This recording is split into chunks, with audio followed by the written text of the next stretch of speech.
दोस्तों, अगर परिवार में एकता है तो हारा हुआ व्यक्ति भी जीत हासिल कर लेता है। लेकिन अगर कोई अपना ही व्यक्ति आपको बर्बाद करना चाहता है तो उस कंडीशन में आपको सूझबूझ से काम करना चाहिए। हेलो दोस्तों, फाइंड बाय डी के चैनल में आपका फिर से स्वागत है। आज हम फिर से आपके लिए एक जोरदार दिमागी पहेली बिजनेस टेंडर लेके आए हैं। चलिए पहेली स्टार्ट करते हैं।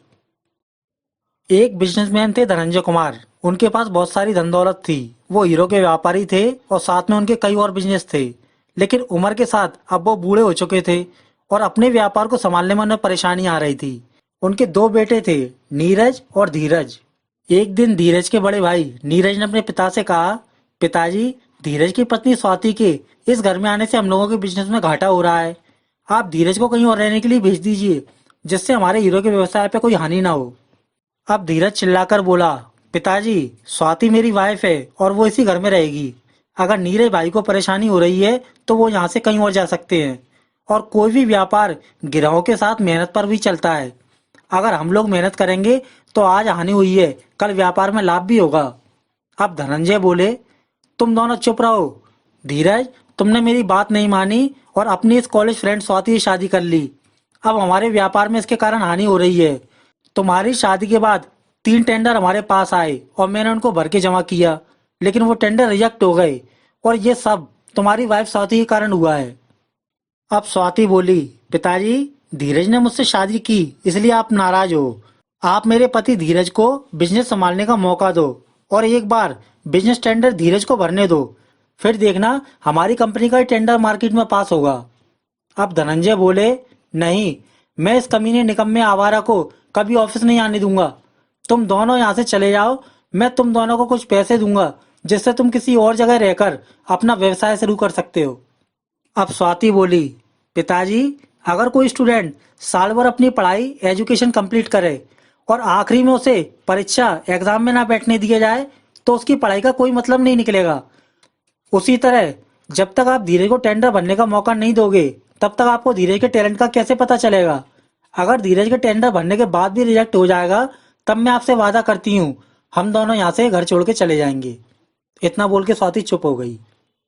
अब धनंजय जी बोले, ठीक है स्वाति, लेकिन धीरज मेरे ऑफिस में नहीं आएगा। धीरज मेरे पुराने ऑफिस में जाके काम कर सकता है। मैं कंपनी के सभी लोगों को धीरज के ऑफिस का पता व फोन नंबर दे देता हूँ। अब आने वाले समय में धीरज के ऑफिस में ही सभी टेंडर आएंगे और धीरज को उनको ध्यान से देखकर दिन में भरकर दूसरी कंपनी में जमा करना होगा।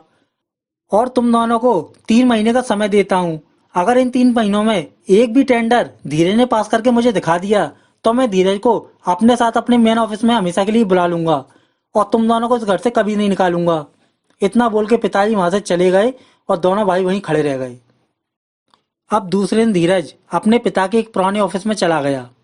उस ऑफिस के बाहर 2 सीसीटीवी कैमरे लगे हुए थे और एक गार्ड खड़ा हुआ था। धीरज कार लेके अंदर चला गया। उस ऑफिस में कोई नहीं था, केवल धीरज के लिए एक सर्वेंट नौकर रखा गया था। उसका नाम था रघु। रघु दिन भर धीरज के ऑफिस के बाहर खड़ा रहता था और ऑफिस के अंदर धीरज के लिए खाना व पानी लेके जाता था। और शाम होने पर धीरज ऑफिस से घर चला जाता। उसके बाद रघु ऑफिस के अंदर ही सोता था। अब घर की छत पे रात में स्वाति ने पूछा, धीरज, तुम्हारा नया ऑफिस कैसा है और तुम्हारे पास कोई टेंडर आया या नहीं। धीरज बोला, आज मेरा ऑफिस में पहला दिन था। पिताजी ने सभी कंपनी में मेरे नए ऑफिस का एड्रेस दे दिया है। अब हमारी कंपनी को जो भी टेंडर आएगा वो मेरे ऑफिस में ही आएगा और मुझे अच्छी तरह से उसे भर के देना होगा।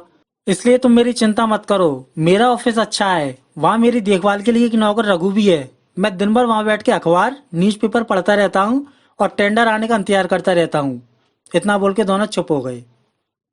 अब दूसरे दिन धीरज फिर से अपने ऑफिस गया।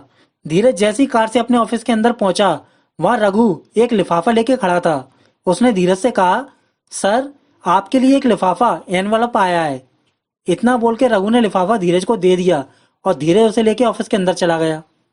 धीरज ने अंदर जाके लिफाफा खोला और खुश हो गया क्योंकि उसमें धीरज के लिए एक टेंडर आया था।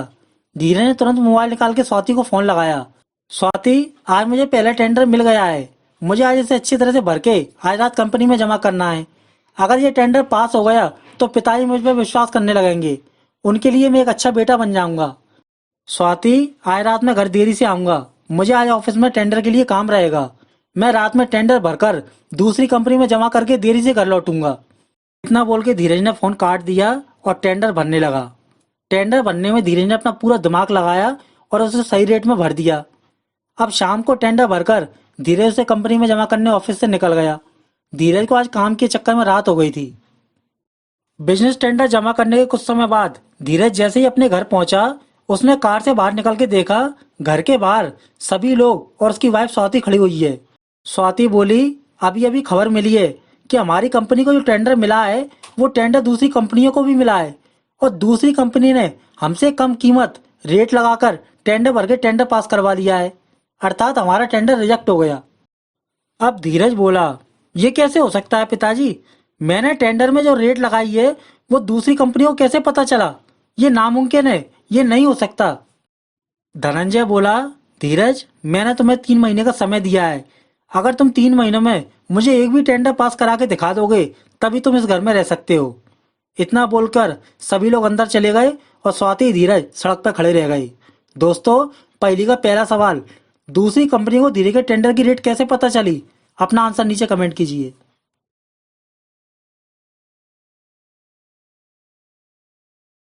स्वाति बोली, धीरज, मुझे लगता है तुम्हारे ऑफिस का नौकर रघु धोखेबाज है।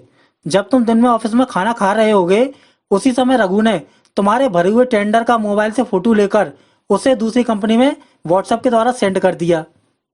धीरज बोला, तुम सही कह रही हो स्वाति, क्योंकि मेरे ऑफिस में रघु के अलावा कोई नहीं आता है और टेंडर की रेट के बारे में किसी को पता नहीं चल सकता है। मैं कल ऑफिस जाके उस रघु को बताऊंगा। अब दूसरे दिन धीरज फिर से कार से ऑफिस पहुंचा। बाहर खड़े गार्ड ने धीरज को बताया, सर, रघु अभी ऑफिस आया था और मुझे गांव जाना है, मैं नौकरी छोड़ रहा हूँ। इतना बोल के रघु यहाँ से चला गया। अब सिक्योरिटी गार्ड की बात सुनकर धीरज कार से ऑफिस के अंदर चला गया और धीरज को अपने टेंडर के रिजेक्ट होने का बहुत दुख हो रहा था, लेकिन वो कर भी क्या सकता था, क्योंकि धीरज समझ चुका था कि रघु ने ही उसका टेंडर पैसों के लिए दूसरी कंपनी को बेचा था। इतना सोच के धीरज अपने ऑफिस में अकेला बैठकर न्यूज़पेपर अखबार पढ़ने लगा और अगले दिन के टेंडर का आने का इंतजार करने लगा। अब शाम के समय धीरज और स्वाति छत पर बातचीत कर रहे थे। स्वाति बोली, तुम चिंता मत करो धीरज, आज एक टेंडर रिजेक्ट हुआ है, कल दूसरा टेंडर भी आएगा, तुम उसे पास करा लेना। मैंने भाभी से तुम्हारे ऑफिस के लिए एक नौकरानी के लिए बोला है। कल तुम्हारे ऑफिस में तुम्हारी देखरेख के लिए एक नौकरानी सर्वेंट की व्यवस्था हो जाएगी। धीरज, मैं चाहती हूँ तुम अपने ऑफिस में ऐसा सिस्टम लगवाओ कि तुम्हारे ऑफिस में तुम्हारे मोबाइल के अलावा किसी का मोबाइल का नेटवर्क काम ना करे। इससे ये फायदा होगा कि कोई भी नौकर तुम्हारे टेंडर की जानकारी अपने फोन से दूसरे के फोन को नहीं भेज पाएगा। तुम्हारे ऑफिस में केवल तुम्हारा फोन ही चलना चाहिए। इससे तुम्हारे टेंडर की पूरी तरह सिक्योरिटी सुरक्षा हो जाएगी। धीरज को स्वाति का यह आइडिया पसंद आया और दूसरे दिन उसने अपने ऑफिस जाके ऐसा सिस्टम लगवाया जिसके द्वारा उस ऑफिस में केवल धीरज का ही मोबाइल का नेटवर्क काम कर सकता है और बाकी बाहर के किसी भी फोन के नेटवर्क या अन्य वाईफाई उस सिस्टम के कारण काम नहीं करेंगे। अब उसके पास सिक्योरिटी गार्ड आकर बोला, साहब, आपने ये कैसा सिस्टम लगवाया है? मेरा मोबाइल का नेटवर्क बंद हो गया। धीरज बोला, अब मेरे ऑफिस में मेरे मोबाइल के अलावा किसी भी मोबाइल का नेटवर्क काम नहीं करेगा। अगर तुम्हें यहाँ काम करना है तो करो, वरना तुम नौकरी छोड़ के जा सकते हो। इतना सुनकर सिक्योरिटी गार्ड वहां से नौकरी छोड़ के चला गया और धीरज उसे गेट पे देखता रह गया। अब धीरज गेट पे खड़े होकर कुछ सोच ही रहा था कि तभी एक औरत धीरज के पास आई और उससे बोली, मेरा नाम कमला है, मुझे आपके बड़े भाई नीरज ने काम के लिए भेजा है।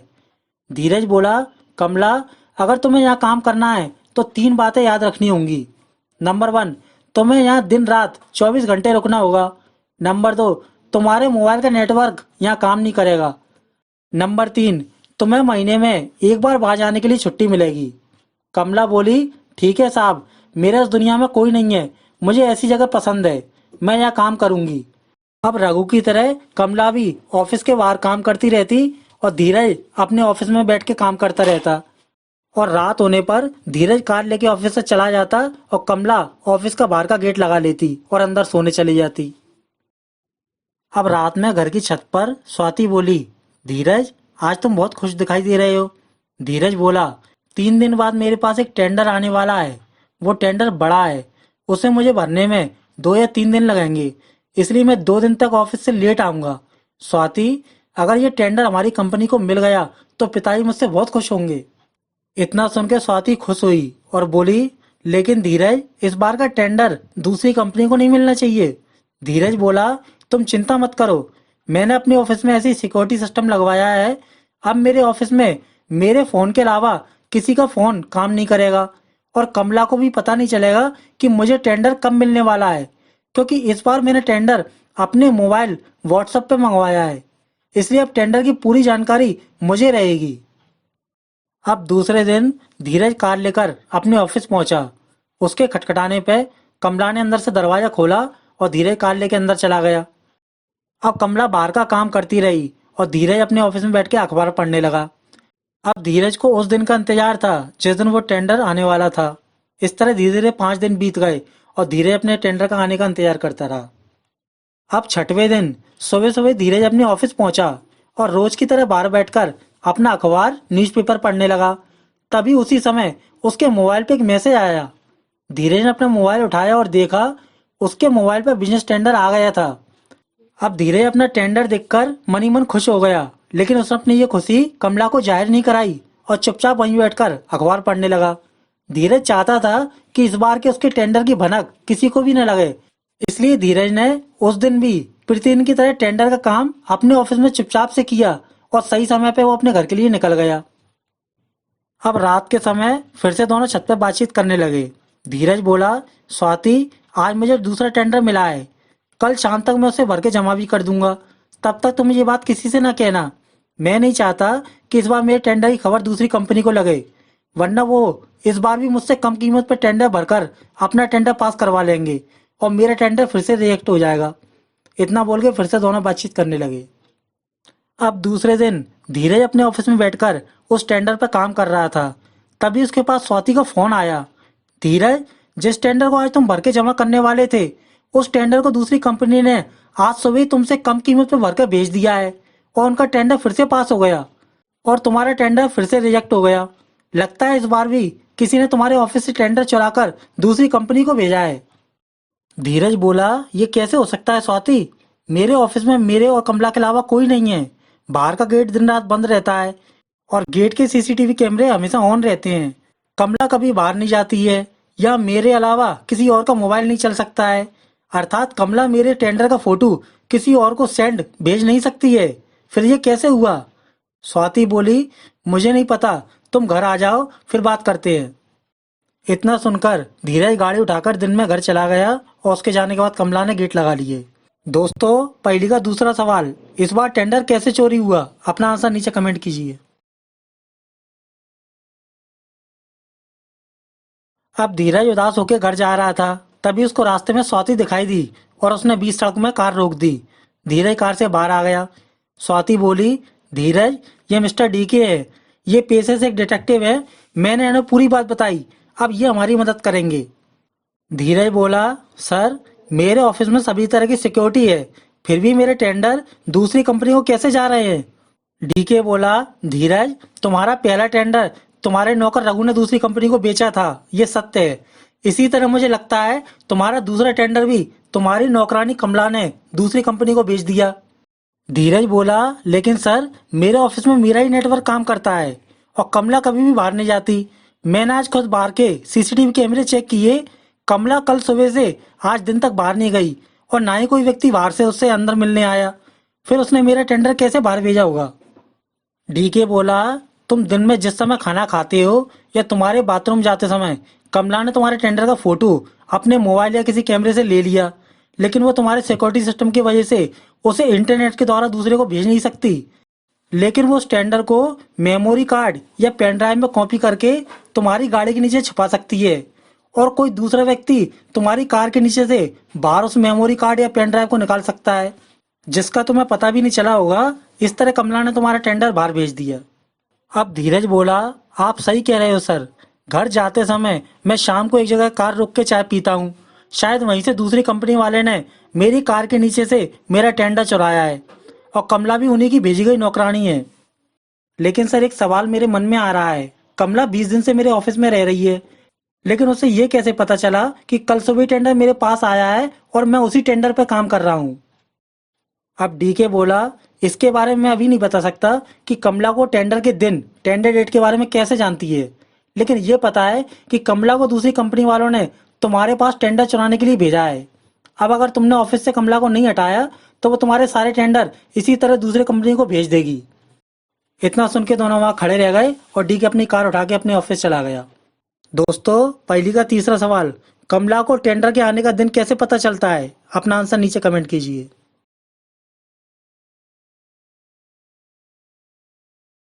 दोस्तों, धीरज ने अपने ऑफिस में सिक्योरिटी बहुत टाइट कर दी थी।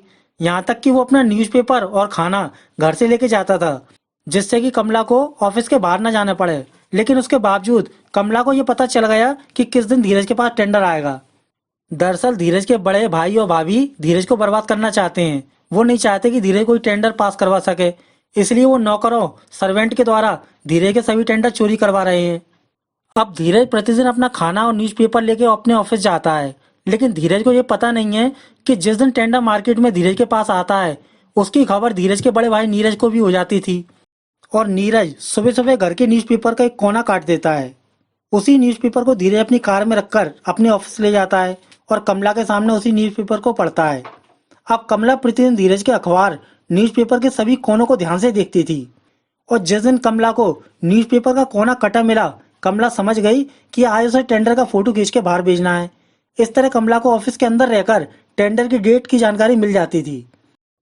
अब दूसरे दिन धीरज ने ऑफिस जाकर कमला से कहा, तुम धोखेबाज हो, तुमने मेरा टेंडर दूसरे को बेचा है। मैं अभी पुलिस बुला के तुम्हें अरेस्ट करवा देता हूँ। कमला बोली, आपके पास क्या सबूत है कि टेंडर मैंने चुराया? आप मुझे काम से हटा सकते हैं, लेकिन मुझे पुलिस में अरेस्ट नहीं करवा सकते।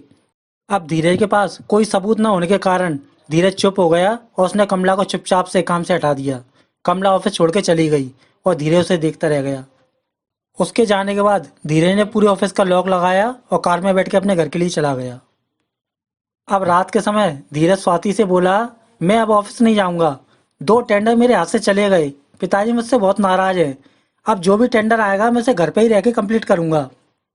स्वाति बोली, धीरज तुम उदास मत हो। अभी हमारे बुरे दिन चल रहे हैं, लेकिन हमें धैर्य नहीं खोना चाहिए। तुम अब प्रतिदिन ऑफिस मत जाओ, लेकिन जिस दिन टेंडर आए उस दिन तुम ऑफिस चले जाना और ऑफिस में ही बैठ के अपना टेंडर कंप्लीट करना।